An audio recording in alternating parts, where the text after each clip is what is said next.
por favor, vai aí no chat, coloca presente, tá certo? Para a gente poder, para que eu possa ter a presença de vocês registrada. Gente, eu vou tratar com vocês agora, eu vou fazer uma revisão de dedução natural novamente, certo? Eu vou tratar sobre dedução natural. Na nossa última aula, que foi a aula do dia 21 de dezembro, eu trabalhei alguns aspectos intuitivos, né, da dedução natural, e na aula do dia 14 de dezembro, estou até vendo aqui o vídeo da gravação, eu apresentei para vocês a dedução natural e os tabulos analíticos, né? E na descrição do vídeo, né, deixa eu compartilhar aqui com vocês, que fica melhor da gente entender, certo?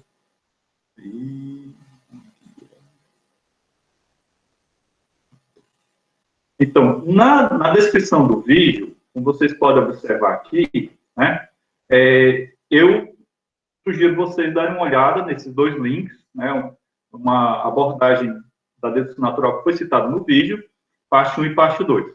Bom, o que é que eu quero fazer agora? Eu quero reapresentar para vocês essa abordagem que foi colocada, foi sugerida que vocês vissem através desses vídeos. São coisas rápidas, né, para a gente poder fechar essa parte de dedução natural, beleza? Então, parar aqui a apresentação, né, e apresentar agora uma outra tela. Então, vamos aqui, minha janela. Gente, a dedução natural que eu apresentei para vocês na aula, né, utilizando aquelas regras de inclusão e de exclusão de conectivos, aquela abordagem ali é uma abordagem muito utilizada por diversos autores de livros de lógica matemática. Mas existe uma outra abordagem da dedução natural que também ela é muito utilizada. E, particularmente, eu acho essa segunda abordagem ela mais simples. Apesar de que, nessa outra abordagem, que é essa que eu estou mostrando através desses slides, né, da parte 1 e da parte 2, você precisa aprender um conjunto de regras, né? Aliás, serão, ao todo, 20 regras. Serão 10 regras na dedução natural, são regras de inferência, e tem outras regras de substituição que eu também vou apresentar para vocês. Tá certo?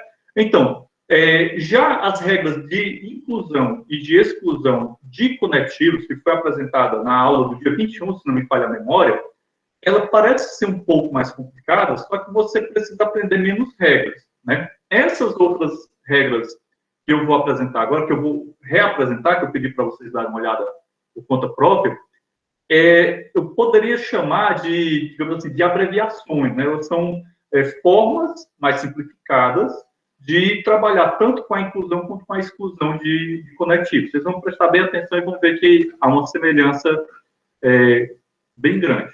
Então, aqui na dedução natural, né?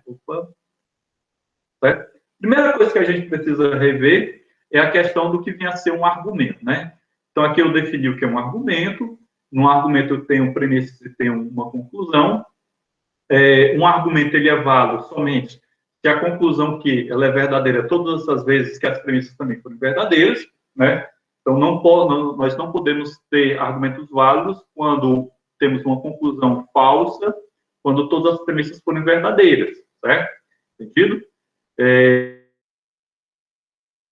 Entre um argumento e a condicional. Ou seja, eu posso pegar um argumento e colocar na forma de uma condicional. Se essa condicional for tautológica, significa que aquele argumento é válido.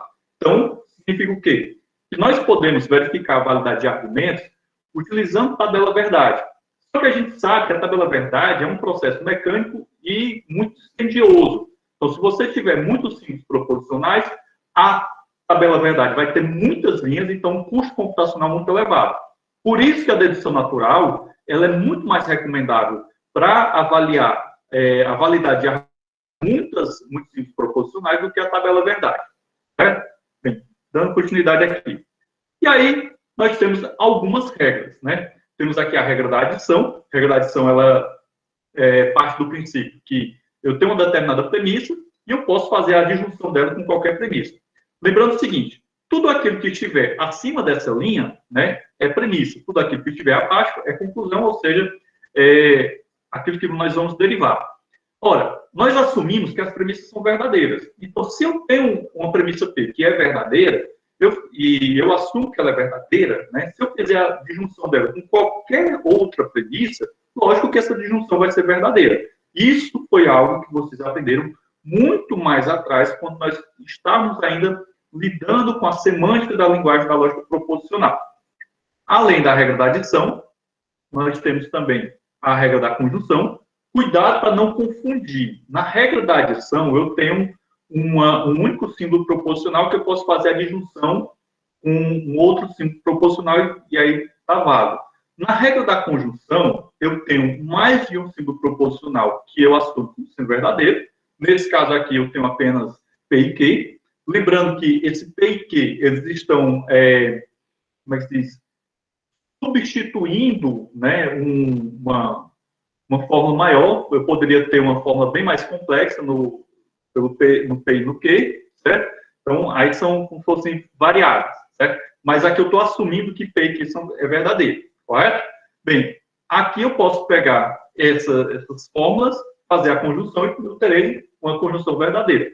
Todo mundo aqui sabe que para você ter uma conjunção verdadeira, você precisa que todos os conjuntivos também sejam verdadeiros, certo? Por isso que a regra da conjunção ela é válida. Continuando aqui, temos a regra modus ponens, que é velha conhecida de vocês. Dado uma condicional verdadeira e o consequente e o antecedente verdadeiro, eu posso deduzir o consequente também, né, como sendo a conclusão dessa minha regra. Modus ponens dispensa apresentações. Temos aqui a regra modus tollens. No caso da modus tollens, nós temos também uma condicional e a negação do consequente. E a conclusão vai ser a negação do antecedente. Cuidado para não confundir modus tollens com modus ponens e também ter muito cuidado para não confundir essas regras com as falácias, né? Com falácias que seria, por exemplo, no caso da modus ponens, ao invés de você ter a condicional, o antecedente e, como conclusão, o consequente, né? Você teria a condicional mais o consequente e, como conclusão, o antecedente. Aí não seria a regra modus ponens válida, seria uma falácia.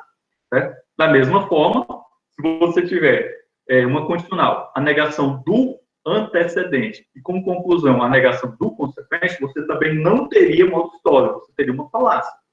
Beleza? Continuando aqui. E aí nós temos aqui um exemplo de aplicação das regras. Aqui eu tenho como única premissa essa condicional, certo? E aí vocês podem lembrar que eu falei para vocês, olha, quando você tem uma disjunção, aliás, uma premissa que é verdadeira, você pode aplicar a regra da adição, que você vai ter como resultado uma disjunção. Então, vejam que aqui eu tenho essa condicional, P condicional Q, como ela é premissa, estou assumindo que ela seja verdadeira, então eu posso fazer a disjunção dela com qualquer outro símbolo proposicional qualquer. Inclusive, um símbolo proposicional que não esteja lá no meu argumento, tá bom? Entendido? Bem, e aí temos mais aqui um outro exemplo, só que aqui já com duas premissas, né? Premissa 1 e premissa 2. Nesse caso aqui, vocês estão observando que a premissa 1 é uma condicional, a premissa 2 é essa disjunção aqui, desculpa.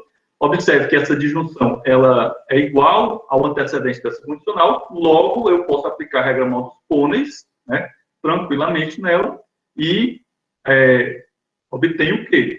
Nesse Q, eu apliquei a regra da adição, né, obtive essa disjunção e apliquei a regra da conjunção, né, e acabei obtendo, né, essa conjunção aqui. Observe que, para aplicar a regra da conjunção, eu tenho que assumir que os componentes, os conjuntivos que eu vou utilizar na aplicação da regra da conjunção sejam verdadeiros. Então, quando você vai derivando, né, você vai aplicando as regras e vai derivando, todas essas sentenças, todas essas formas que você deriva, elas são verdadeiras também. Correto? Bom, aqui nós temos a parte 1, né, da nossa dedução natural, então são apenas essas regras, e temos a parte 2, que são essas outras aqui. Beleza? Bom, vocês estão vendo aí a parte 2, normalzinho, tranquilo? Por favor, se manifeste aí. Tranquilo? Beleza, né? Então, na parte 2, a gente vê mais outro conjunto de regras. A gente começa com a revisão do que a gente viu anteriormente, né? Vimos essas 4 regras. E aí nós avançamos um pouquinho. No silogismo disjuntivo, nós temos uma disjunção e a negação de um dos disjuntivos, né? E a conclusão é o outro disjuntivo, tá bom? Então, no caso aqui do silogismo disjuntivo, certo? Você abrevia por SD, tá bom? Então, nós poderíamos ter no silogismo disjuntivo aqui a negação de P, como vocês estão vendo aqui, ou a negação de Q. Se eu tivesse a negação de Q, né, como segunda premissa, qual seria a minha conclusão? Seria o P, tá bom?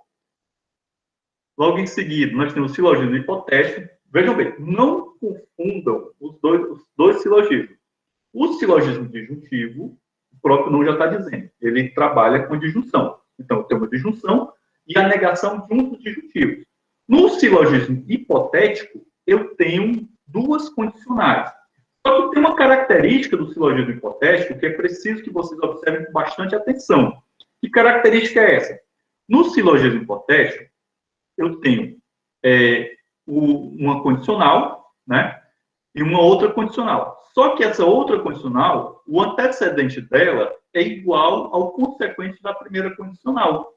Correto? Ou vice-versa. O importante é você observar isso. Ó. Eu tenho aqui o consequente Q e aqui eu tenho o mesmo Q como antecedente. E a conclusão do silogismo hipotético, né, ou seja, o que eu derivo do silogismo hipotético, é uma outra condicional na qual eu tenho o antecedente da primeira condicional e o consequente da segunda condicional. Em outras palavras, você pode observar que esse Q, né, que numa premissa ele é consequente, na outra premissa ele é antecedente, ele funciona como uma espécie de elemento de ligação. Isso, Regis, exatamente. Tem uma questão sobre isso na atividade. Eu preferi revisar com vocês aqui, porque eu acho isso muito importante também. Bom, vamos adiante. Bom, temos agora o dilema construtivo. Vocês devem ter notado que nós começamos com regras que envolvem uma premissa, depois a gente avança para regras que envolvem 2 premissas, e aí a gente fecha a explicação com regras que envolvem 3 premissas, que são 2 dilemas. O dilema construtivo e o dilema destrutivo. O dilema construtivo, que é o DC, né, ele tem 2 condicionais e uma disjunção que é formada pelos antecedentes dessas 2 condicionais. Observem aqui. As regras de inferência, elas são muito focadas na forma, certo? Então, você tem que observar essa construção, essa estrutura, certo? Então, a estrutura aqui diz que eu tenho 2 condicionais e uma disjunção. Essa ordem, ela precisa ser rigorosamente seguida? Não, não há necessidade de ela ser rigorosamente seguida. Eu poderia ter essa disjunção lá no topo, né, ou entre as 2 condicionais. O importante é você perceber a presença de 2 condicionais e uma disjunção que é formada pelos antecedentes dessas 2 condicionais. Bem, a derivação, a conclusão do dilema construtivo é uma disjunção formada pelos consequentes das 2 condicionais. Mas vejam, essa premissa aqui não fosse uma disjunção formada pelos antecedentes dessas 2 condicionais, você não teria a regra do dilema construtivo. É isso que você precisa prestar com bastante atenção quando você estiver trabalhando uma lista de exercícios que vai envolver aplicação dessas regras de inferência na dedução natural, você precisa focar nisso daí, certo? Então, veja bem, no dilema construtivo, 2 condicionais, uma disjunção, a disjunção formada pelos antecedentes dessas 2 condicionais. E a minha conclusão é uma outra disjunção formada pelos consequentes das 2 condicionais. Aí, muito cuidado com relação ao dilema destrutivo. No dilema destrutivo, eu também tenho 3 premissas, ou seja, 2 condicionais e uma disjunção. Só que essa minha disjunção, ela é formada pela negação dos consequentes das 2 condicionais. E isso pode acabar provocando uma certa confusão e pode acabar fazendo com que vocês confundam o dilema construtivo com o dilema destrutivo. Certo? Vamos voltar aqui um pouquinho, só para a gente poder ter bem direitinho. No dilema construtivo, lembre-se, DC, né? DC não é o o rival da magra, por favor, não é isso. Então, no DC, eu tenho duas condicionais e uma disjunção formada pelos antecedentes. No DD, que é o dilema destrutivo, eu tenho também duas condicionais, uma disjunção, só que essa disjunção é a negação dos consequentes das duas condicionais. E o que eu tenho como conclusão? Também é uma disjunção formada pela negação dos antecedentes das duas condicionais.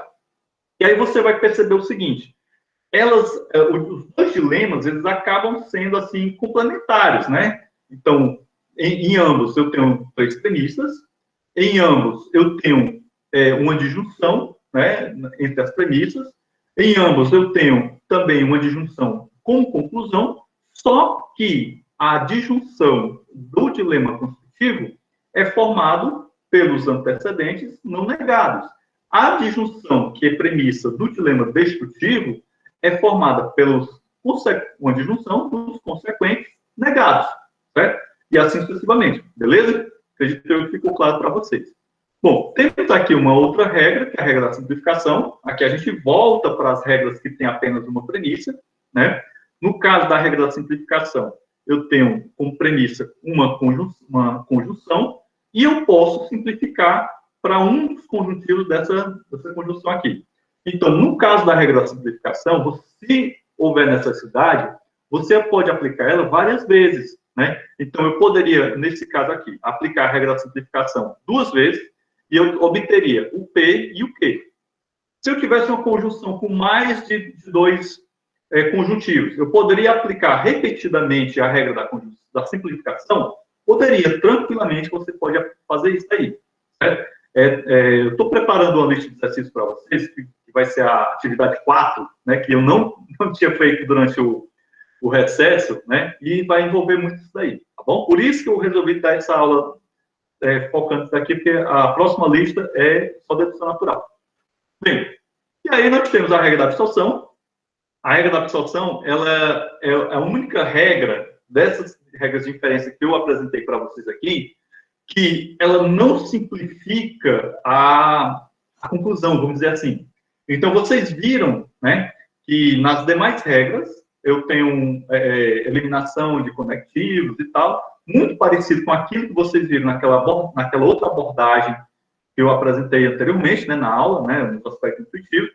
E na regra da absorção, nós temos como premissa uma condicional e, como conclusão, uma outra condicional em que o consequente dessa outra condicional é formada pela conjunção do antecedente com o consequente, certo? Então, a regra da absorção, ela foge um pouquinho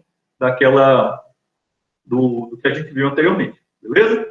Bem, isso foram as regras de inferência, as 10 regras de inferência da dedução natural. Só que, como eu havia falado para vocês, nem só de regra de inferência vive o homem, né? Nem só de regra de inferência a gente vai utilizar para fazer a verificação da validade de argumentos. Nós também devemos utilizar regras de substituição ou regras de equivalência. Então, só para recapitular aqui para vocês. Então, eu posso utilizar as chamadas regras de substituição. Nesse caso das regras de substituição, nós vamos ter o quê? Equivalências notáveis. A gente viu anteriormente no nosso estudo que as equivalências elas são vias de mão dupla. Ou seja, temos duas setinhas, né? Tanto eu posso, aquilo que eu tenho de um lado da minha fórmula, eu posso substituir por aquilo que tem do outro e vice-versa, certo? Então, como é dito aqui, ó, uma proposição qualquer P, ou apenas uma parte, pode ser substituída por uma proposição equivalente a, e a proposição Q, que assim se obtém, é equivalente a P. Em outras palavras, quando eu utilizo regras de inferência, que foram essas 10 regras que a gente acabou de ver nos dois conjuntos de slides anteriores, eu preciso observar toda aquela estrutura. Já quando eu utilizo regra de substituição, que é o que nós vamos ver agora, eu posso aplicar essa regra de substituição apenas uma parte da linha, ou substituir apenas um componente daquela fórmula, tá certo? Porque são regras de substituição, beleza? Vamos avançar aqui rapidinho, para a gente poder não perder tempo. Então, a primeira regra de substituição, temos a idempotência. simbolizado pela o ID.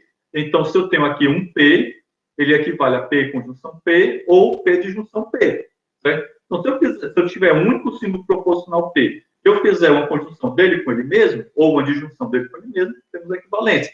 Então, eu posso, vejam bem, substituir ou P por isso daqui, por P conjunção P, ou por P de junção, ou, se eu tiver P de junção P, eu substituo por único P. Regra da comutação, que é muito parecido com aquilo que vocês aprenderam lá na aritmética do ensino fundamental.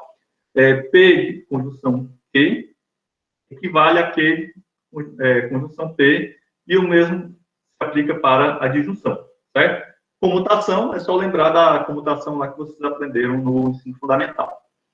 Regra da associação e da distribuição, também semelhante àquilo que você viu lá no ensino fundamental.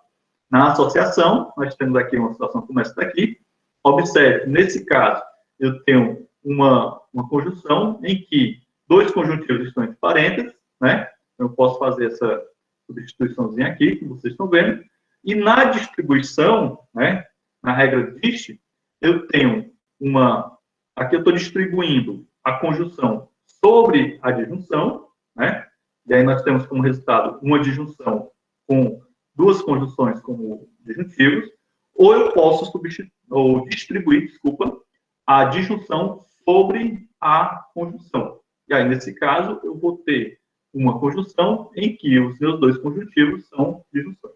Em outras palavras, aquilo que está fora dos parênteses entra, né, como vocês podem observar aqui, o conectivo da conjunção estava fora dos parênteses, aqui na sua equivalente, ele ficou dentro. Aquilo que estava dentro dos parênteses foi para fora, como vocês podem observar, disjunção, né, ficou aqui ligando um ao outro.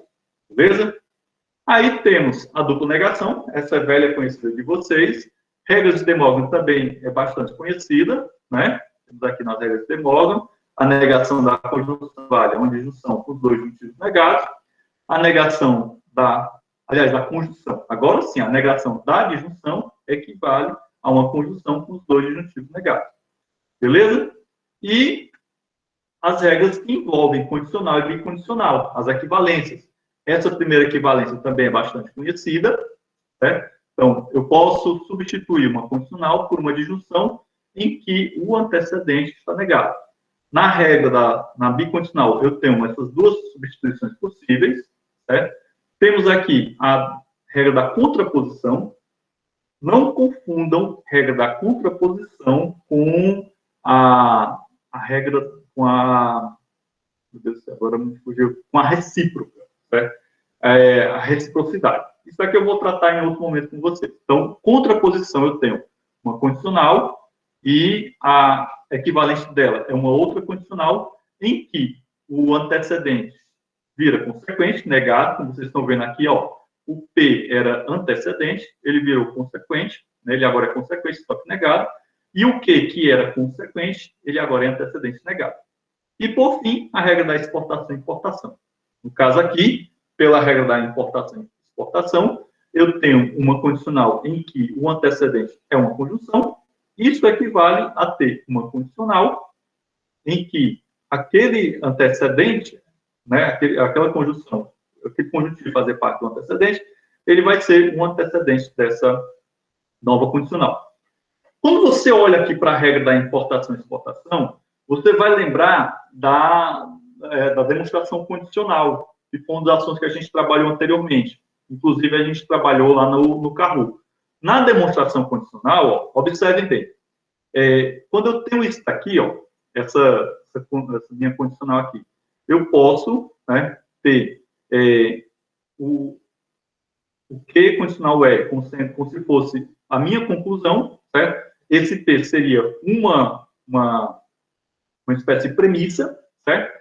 E aí, se eu aplicar nessa condicional a demonstração condicional, o que é que vai acontecer? O P, que é o antecedente dessa conclusão, ele passa, né, a se tornar uma premissa assumida, como vocês estão vendo aqui. Ou seja, a demonstração condicional, ela está fortemente ligada a essa regra de substituição.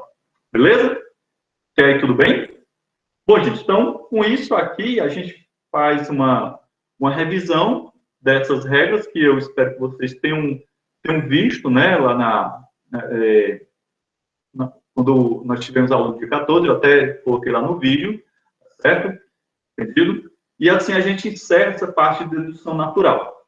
Na nossa aula, na semana que vem, está previsto nós vermos os tablôs analíticos. Teve um vídeo que eu já falei para vocês sobre o tabuleiro analítico, só que eu falei um tanto por alto, mas na próxima semana a gente vai aprofundar o assunto do tabuleiro analítico. Depois do tabuleiro analítico, nós vamos ver mais alguns poucos assuntos, eu acho que é forma normal, né, FNC, FND, e aí a gente encerra a etapa da lógica proposicional, né, e logo em seguida nós vamos ver a lógica de predicados, e depois a lógica modal, e finalizaremos a nossa disciplina com a lógica, aliás, com uma introdução à álgebra booleana, que vai ser muito importante para vocês na disciplina de circuitos digitais. Tá certo? Bem, alguém tem alguma dúvida sobre essa revisão que eu acabei de fazer, sobre as regras de inferência e as regras de substituição? Sim ou não? Manifestem-se aí. Norte, Marvel, nosso porta-voz. Quem ainda não registrou a presença, por favor, registrar a presença. Por gentileza. Não, né? Gente, então, ficamos por aqui, né? Eu vou encerrar agora aqui a gravação, certo? Mas a aula não terminou. Então, só alguns recadinhos para vocês que não vale a pena deixar gravar, tá bom? Aqui a gravação.